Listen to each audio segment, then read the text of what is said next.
Welcome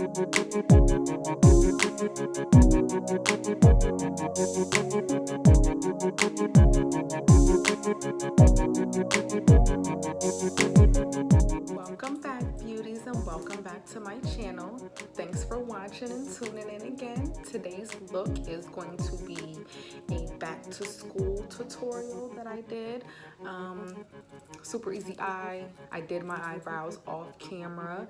I do use the product Cabral that you can get in Ulta. And I just really wanted to more so show off, the highlight, that you can go back to school for that first day and be lit, honey, and be popping. So if you like this look, then keep on watching.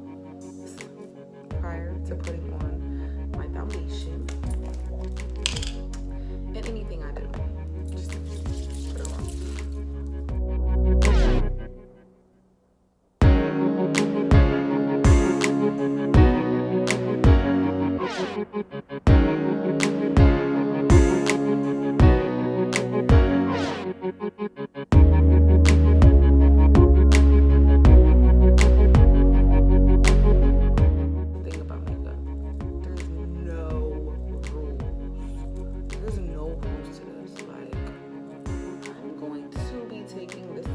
Right here, which is called Summer Yum, and I'm just gonna apply that all over the lid.